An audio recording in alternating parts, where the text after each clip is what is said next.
আসসালামু আলাইকুম এভরিওয়ান। বিয়ের পর কমপক্ষে ৫ বছরের আগে বাচ্চা নেবেন না। যে যা কিছু বলুক, যে যা মনে চায় বলুক, জীবন নষ্ট হইলে একমাত্র আপনার জীবন নষ্ট হবে। বিয়ের পর ৫টা বছর সময় নিবেন শুধুমাত্র ওই মানুষটারে বুঝতে যে আপনারা এই মানুষটার সাথে সারাটা জীবন বাঁচতে পারেন কিনা, সারাটা জীবন চলতে পারেন কিনা। কারণ একটা বাচ্চা হয়ে গেলে হয় কি যে যখন দেখবেন যে আপনার সাথে তার ব্যাটে বলে মিলতেছে না, তখন দেখবেন আপনি জিনিসটা চেঞ্জ করতে পারতেছেন না, তখন হয়ে যায় ডিভোর্স। বাংলাদেশে এত বেশি ডিভোর্সের সংখ্যা কেন জানেন? আমরা বুঝি আর না বুঝি বিয়ের পর একতরফা সো কল্ড আত্মীয় স্বজন থাকে, যারা বলে কি বাচ্চা নিবা কবে, বাচ্চা নিবা কবে, বাচ্চা নিবা কবে। আসলে যখন আপনার মন চাইবে আপনি ঠিক তখনই বাচ্চা নিবেন। যখন আপনি ভাববেন বা বুঝতে পারবেন যে হ্যাঁ আপনার পায়ের নিচের মাটিটা ঠিক আছে, আপনি সার্ভাইভ করতে পারতেছেন এই মানুষটার সাথে, ঠিক তখন বাচ্চা নিবেন। কারো কথায় বাচ্চা নিবেন না। কেন বাচ্চা দেরি করে নেবেন? ১ নাম্বার কথা হলো, বাচ্চা এই জন্য দেরি করে নিবেন, বিয়ের পর বাচ্চা নেওয়ার পর হয় কি যে আপনার যদি প্যারেন্টিংটা আপনি ঠিক করতে না পারেন, ধরেন আপনি আপনার পার্টনারের সাথে বিয়ের ১ বছর, ১.৫ বছর, ২ বছরের মাথায় আপনি বাচ্চা নিয়ে নিলেন বা আরো আগে সময় নিয়ে নিলেন। একটা মানুষের বুঝতে কিন্তু সময় লাগে। তার মেন্টালিটির সাথে আপনার মেন্টালিটি মিলতে অনেক সময় লাগে। তো আপনি এমন একটা মানুষের সাথে সংসার করতেছেন যে মানুষটা আপনার উঠতে, বসতে, খাইতে, শুইতে যেখানে পারতেছে সেখানে আপনার ছোট করতেছে। এবং সে চাইতেছে যে আপনারে তার মা ভাই বোন আগে, তার সবকিছু আগে, তার সবার পরে যদি কোনো কিছু থাকে তারপর হলেন আপনি। তখন এই ক্ষেত্রে একটা সমস্যা হবে কি জানেন? যে মানুষটা আপনার উঠতে বসতে ছোট করবে, সে আপনার বাচ্চার সামনেও আপনার ছোট করবে। বাচ্চার সামনে যখন কোনো মাকে ছোট করে, তখন ওই বাচ্চাটার মেন্টালিটিটা এমন হয় যে মার সাথে সব খারাপ কিছু করতেছে, মায়ের সাথে খারাপ কিছু করা যায়। মা একটা তুচ্ছ মানুষ, মা তখন স্বার্থের একটা পাল্লা চলে আসে। বাচ্চারাও বুঝতে পারে যে হ্যাঁ, আসলে মায়ের সাথে থেকে কি হবে, মা কি করতে পারবে, মা কতটুকু দিতে পারবে। আসলে মা ভালো না। একটা বাচ্চা যখন বড় হয় তখন আপনার সম্পর্কে যদি নেগেটিভ চিন্তা ভাবনা নিয়েই বড় হয়, একটা সময়ের পর আপনার হাজবেন্ড থাকবে না। তখন আপনার এই বাচ্চাগুলোর উপরে আপনার নির্ভরশীল হয়ে থাকতে হবে। তখন আপনি কি করবেন? যে মানুষটা আপনারে বেঁচে থাকতেই শুধু মৃত্যুর স্বাদ গ্রহণ করায় দিয়েছে, বেঁচে থাকতেই বাচ্চাদের সামনে, আশেপাশে সবার সামনে আপনারা ছোট করে চলতেছে, তার সাথে সারাটা জীবন চলা যায় না। প্যারেন্টিংটা অনেক ইম্পর্টেন্ট একটা বিষয়। প্যারেন্টিং করতে গেলে আপনার হয়তো এটার কোনো মূল্য হয় না। প্যারেন্টিং এর কোনো মূল্য হয় না। আপনি বাচ্চা মানুষ করতেছেন, এটার জন্য আপনারা কেউ ভাতা দিবে না। বা হাসব্যান্ড ওয়াইফের দিবে না, ওয়াইফ হাসব্যান্ডের দিবে না। বাচ্চা-কাচ্চা নিচ্ছেন, আপনার বংশবৃদ্ধি করতেছেন, বংশের বাতি জ্বালাইতেছেন, ঠিক আছে, সবকিছুই কিন্তু প্যারেন্টিং এর জন্য কখনো মূল্য পরিশোধ করা হয় না। একটা সুন্দর সুস্থ জীবন, একটা মেধাবী ছাত্র যদি আপনি চান যে আপনার বাচ্চাটা অনেক মেধাবী হবে, আপনার বাচ্চাটাকে আসলে কিছু একটা করানো উচিত, কিছু একটা জায়গায় আপনি পৌঁছাইতে দিতে চান, তাহলে সবচেয়ে বেশি যে জিনিসটা প্রয়োজন হবে সেটা হলো আপনার এবং আপনার ওয়াইফের বোঝাপড়াটা। আপনাদের ভিতরে যদি কোনো বোঝাপড়াই না থাকে, তখন দেখবেন যে এই বাচ্চাটা আসলে একটা হতভম্ব অবস্থায় থাকবে। সে কোনো ডিসিশন নিতে পারবে না।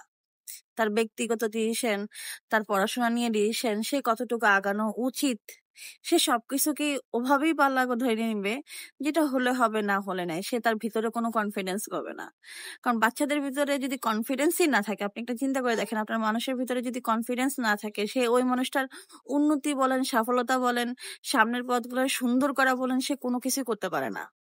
তাই বুঝে শুনে ভালো মতো যদি মনে চায় যে হ্যাঁ, এখন আমি এই মানুষটার কাছে স্টেবল, মানুষটা আমাকে সম্মান করে, শ্রদ্ধা করে, আত্মসম্মান থাকে এবং আত্মসম্মানের জায়গায় কেউ আঘাত না করে, আপনি আপনার মতো করে সুন্দর করে গুছায় একটা সংসার করতে পারবেন, একটা সামনে সুন্দর একটা ভবিষ্যৎ থাকবে, তাহলে আপনি বাচ্চা নেবেন। ধরেন আজকে আপনার বিয়ে হয়ে গেল, ২ বা ৪ বছরের ভিতরে আপনি ২-১টা বাচ্চা নিয়ে নিলেন। বাচ্চা হয়ে গেলে হয় কি জানেন? তখন আপনি ডিসিশন নিতে পারবেন না। সবার আগে হলো কি, যখন কোনো বাচ্চা থাকবে সেই বাচ্চাটাকে এভাবেই বড় হইতে হয় যে তোর তো বাপ নাই, তোর মায়ের ডিভোর্স হয়ে গেছে। এই যে একটা কথা, হয়তোবা বিষয়টা কথার কথা, কিন্তু বাচ্চাদের উপরে এই বিষয়টা অনেক মানসিকভাবে এফেক্ট করে, অনেক মানসিকভাবে। আপনি একটু সেপারেশন থেকে দেখেন না কেমন লাগে। আপনি যে মানুষ বলে না, আমি কিছু আপুদের সাথে কথা বলি, তখন তারা বলে যে আপু যদি সম্ভব হইতো, যত যা কিছু বিনিময় হইতো, আবার হাজবেন্ডের কাছে ফিরে যেত। হাজবেন্ডের টর্চারিংটা সবাই হয়তো বা সহ্য করাটা অনেক কঠিন, হ্যাঁ এটা অবশ্যই কঠিন। তাই সিদ্ধান্ত যা নেওয়ার বিয়ের পর 6 মাসের ভিতরে সিদ্ধান্ত নিয়ে নেবেন। সবার জীবন আসলে একরকম হয় না, সবার নির্যাতনের পরিমাণ একরকম হয় না। বিয়েটা অনেক সময় হয় ভাগ্য। ধরেন আপনি প্রেম করে বিয়ে করলেন, প্রেম করে বিয়ে করার কিছুদিন পর দেখলেন যে আসলে রূপটা সম্পূর্ণ চেঞ্জ। আর যদি ধরেন অ্যারেঞ্জ ম্যারেজ হয়, তখন ধরেন ভাবছিলেন একরকম হবে, ভাবছিলেন এত ভালো হবে, কিন্তু হয়ে গেছে খারাপ। তখন সবচেয়ে বেশি সমস্যা পড়বেন তখন যখন দেখবেন যে এই সমস্যাটা আপনি ফেস করতেছেন, আপনার ভাগ্যটা খারাপ হয়েছে কোনো কারণবশত। তখন আপনি যে সমস্যাটা ফেস করবেন সেটা হলো, সবার আগে আপনার প্যারেন্টস, বাবা মা, তারাও তখন স্বার্থপর হয়ে যায়। তারা তখন 99% অভিভাবকরা মেয়েদের পাশে থাকে না। 99% অভিভাবক তারা চিন্তা করে যে এখনই বিয়ে হইলো, 6 মাস যাইতে শেষ হয় নাই, এখনই যদি ডিভোর্স করে মেরে নিয়ে আসি, আসলে মানুষ কি বলবে, সমাজ কি বলবে, সারা জীবন মুখ দেখাইতে পারবো না। তখন কি করে জানেন, তখন এই আশেপাশের মানুষের কথার ভয়ে তখন তারা বলে কি, মা আর একটু সহ্য কর, আর একটু মানিয়ে নে, আর একটু গুছিয়ে নে, এক সময় না এক সময় ভালো হয়। আমি আপনাদেরকে বলতেছি, যার চরিত্র যেরকম, আমি আমার 17 বছরের অভিজ্ঞতা বলতেছি, যার চরিত্র যেরকম আপনি প্রথম দিন দেখছেন, তার চরিত্র ওরকমই থাকে। কোনো পুরুষ মানুষ কখনো চেঞ্জ হয় না। তারা লেবাস ধরে, মুখোশ পরে, কিন্তু তারা কখনো পরিবর্তন হয় না। আপনি লক্ষ্য করে দেখবেন, যখন আপনি এই সমস্যাটা ফেস করতেছেন, এই সমস্যাটা যন্ত্রণাটা এই পৃথিবীর 1/3 মানুষ আপনারা বলবে কি, সহ্য করে নাও, মানিয়ে নিতে নাও, মানিয়ে নাও, মানিয়ে নাও। আসলে যতটুকু আপনি মানিয়ে নিবেন, আপনার উপর আরো চড়াই আসবে। আপনি যখনই মুখ বুজে সহ্য করবেন, তখনই আপনার উপর টর্চারিং এর পরিমাণ আরো বাড়বে। কোনো কিছু মানিয়ে নেওয়ার চেষ্টা করবেন না। হ্যাঁ, মেনে নিবেন কখন, যখন এটা মেনে নেওয়ার যোগ্য হয়। এখন ধরেন আপনারা মারতে মারতে মারতে মারতে আপনার হাতটা ভাঙেই ফেললো, আপনি সারা জীবনের খোড়া হয়ে থাকলেন না? সারাটা জীবন আপনার এটা আঘাত হয়ে গেল না? যে যে আঘাতটা কখনোই পরিপূর্ণ করা বা তাকে আবার ঠিক মতন পরিচর্যা করা বা ওই হাত দিয়ে আবার আগের মতো কাজ করা, সেটা আপনার পক্ষে সম্ভব না। মানুষের আঘাত ততক্ষণ পর্যন্ত মেনে নিবেন যতক্ষণ পর্যন্ত এটা মেনে নেওয়ার মতো যোগ্য হয়। অযোগ্য অপরাধ, অন্যায়, ভুল কখনো মেনে নিবেন না, যেটা পৃথিবীতে কেউ মানতে পারতো না। কিছু কিছু মানুষ আমি দেখছি যে এরা মানুষ হয় না, এরা দেখতে মানুষের মতন, কিন্তু এরা আসলে মানুষ না, এরা আসলে পশু।